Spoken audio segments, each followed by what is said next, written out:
Hey, ladies and gentlemen, welcome back to the channel. As always, it is Nick here, back with your daily crypto news and analysis. And today we are going to be talking about Ripple and XRP.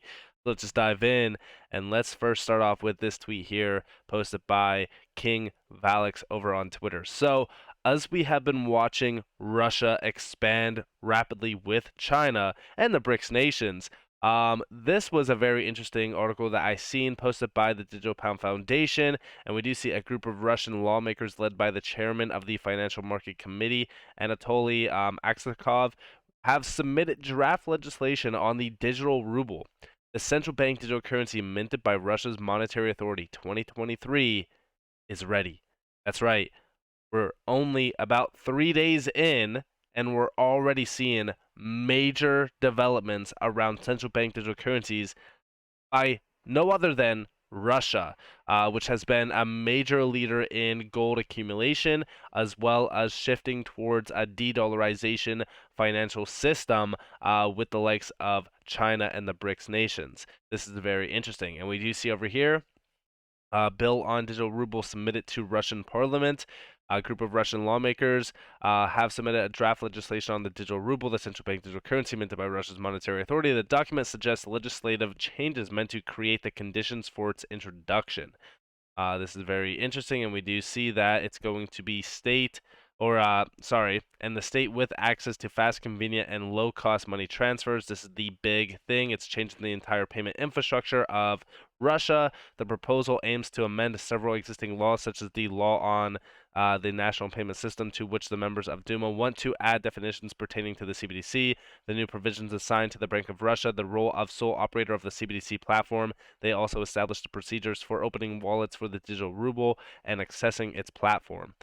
So this is very, very interesting, and we do see that we've seen this plan before, right? Going all the way back to October 2020.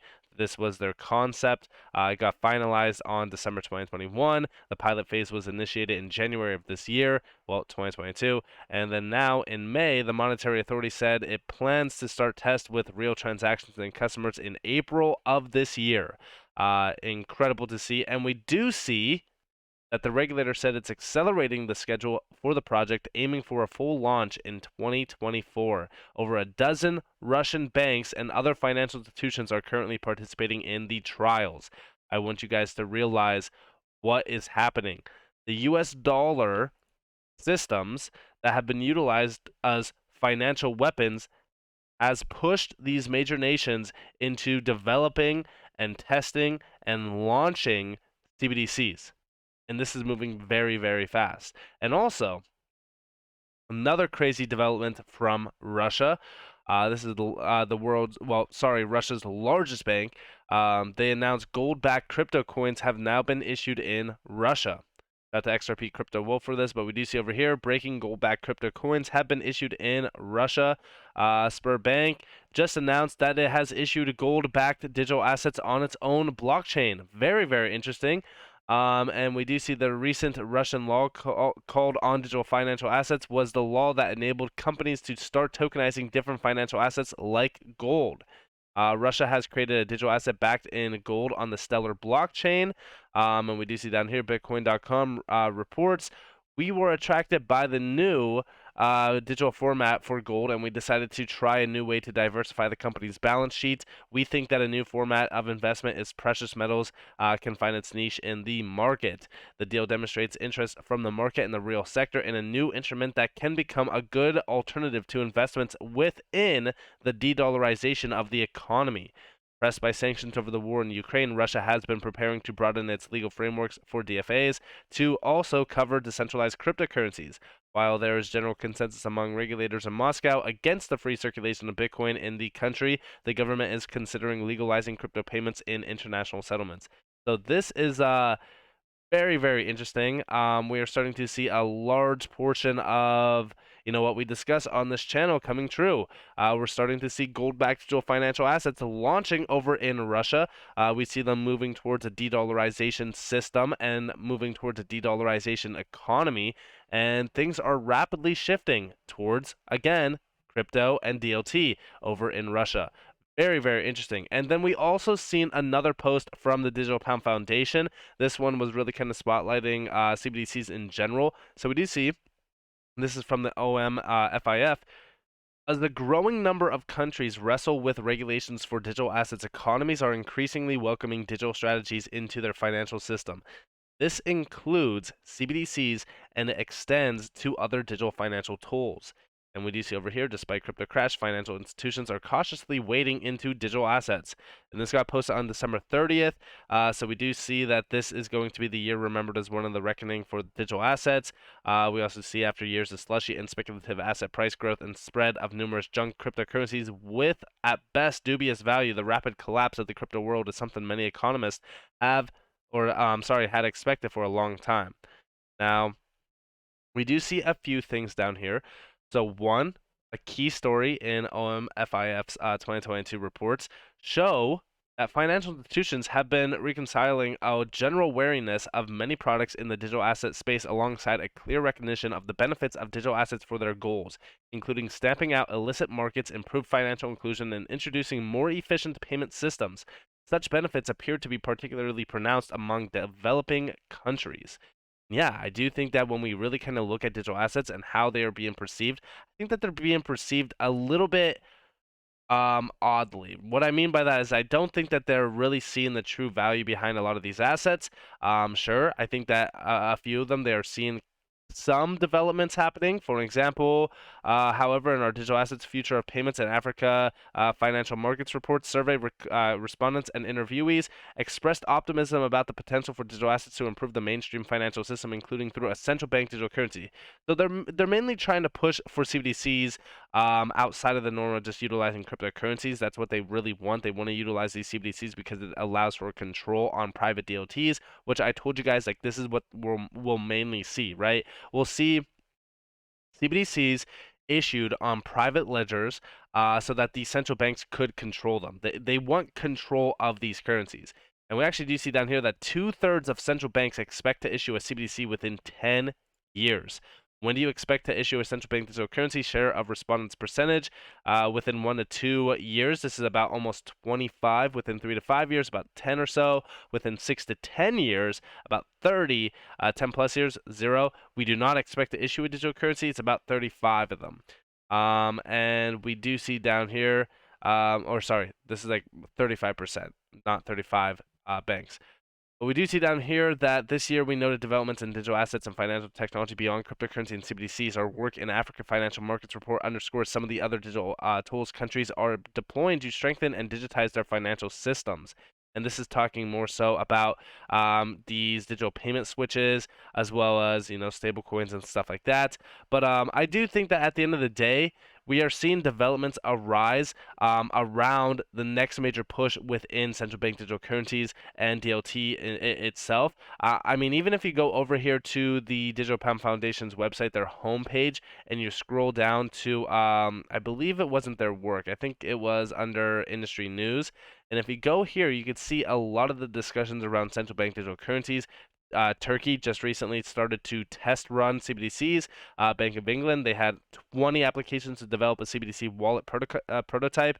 We also seen China CBDC, seen a few things around boosting adoption.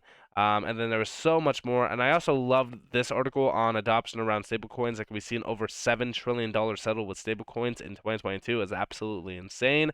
But there's just so much more discussions. I think that everyone should go check this out. I mean, in the last 6 months alone, we've seen so many updates around central bank digital currencies. You're really starting to see, and I don't mean this to like clickbait or anything, but you're really starting to see all the pieces coming together to go fully live on this new financial system. And I do think that this new financial system will be backed by digital assets and DLT.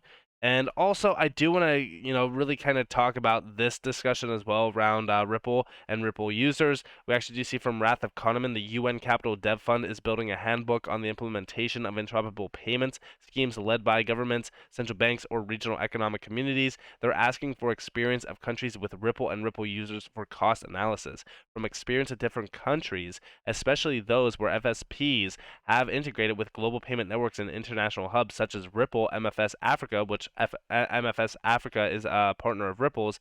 Thunes, TerraPay, etc., provide a cost analysis tool allowing governments to assess the cost of implementing a domestic interoperability or regional interoperability solution. And we do see down here reference. Here's all the references behind this. And this was from 2020, by the way, March of 2020. Exciting confirmation. TerraPay works with Ripple in press release. TP provides payment services for mobile in Africa and Asia and have partnerships with a number of paycos, Woo, Aria, MG, and even Ripple, etc. They don't run on Ripple but connect to it. I really do think that at the end of the day, we're starting to see a lot of developments around why it is very important to have Ripple have these major partnerships that will blossom into major other connections. Because I remember the article from, I think it was like 3 days ago now. I don't know if you guys remember, but we were talking about the idea around Swift, right? We were talking about the idea around Swift, but we were also talking about the idea with Tranglo, and we were talking about the network effects of multiple networks connecting to one network. Very similar to like what we talked about with like the network of networks with Quant, but in this case, it would be more so centered on payments and cross-border payments, where we see these major names like, for example, MFS Africa or even TerraPay that are connecting to Ripple and utilizing their tech stack for international payments or even just cross-border payments in general.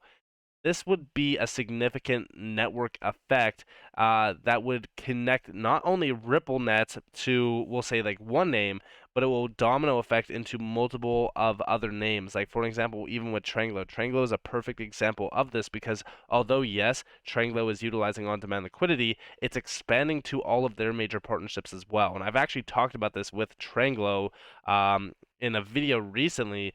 I think that might have been back in November, where I was looking through the announcements that Tranglo had, and in a recent announcement with one of their partnerships, it even said with their name having access to on-demand liquidity, they have seen a surge within gross capital and stuff like that. So when we really kind of look at this, yeah, I do think that this is something to watch for. Watch for the expansion and the connections to Ripple through major other partnerships, because this is happening in real time. We're starting to see a lot of innovation within the space. Like, for an example, Matthew Lin Y posted this over on Twitter as well. 6 local banks joined GCC cross-border payment system. AFAC, this is a Ripple-enabled payment system.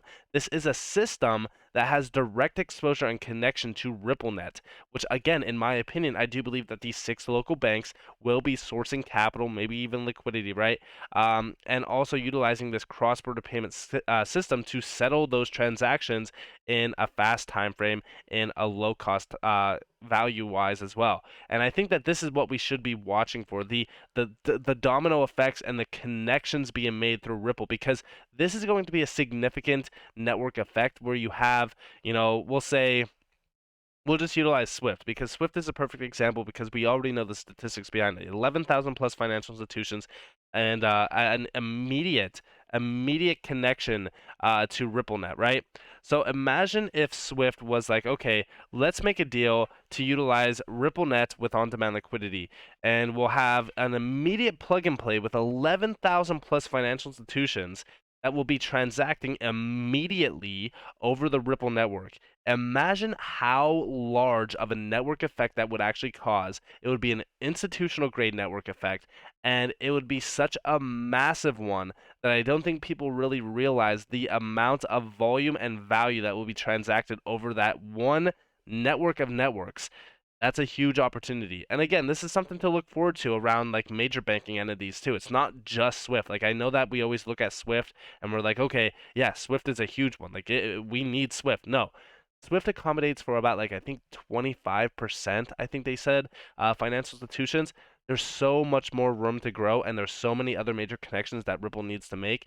And I do think that that's what they're focused on. I think that they're saving Swift for the last, the last mile, because I think that at that point, once Ripple gains dominance in the financial institutional grade area, Swift will basically have no choice, because those major institutions that are tied to Swift will soon realize what they are missing out on and start pouring in to RippleNet, meaning Swift will have essentially no choice but to say, okay, let's make a deal so that we don't lose our dominance in the market, and let's provide these faster payments. Let's accept the fate that we need to innovate and adopt this technology. So with that being said, I hope that you guys enjoyed this video. If you guys did, definitely leave a like, subscribe, turn notifications on if you guys want more free content. You guys are more than welcome to follow me on Twitter and join the free Discord down in the description below. As always, hope that you all have a beautiful day, beautiful night, wherever you guys are in this beautiful world. This has been Nick. Peace out, guys.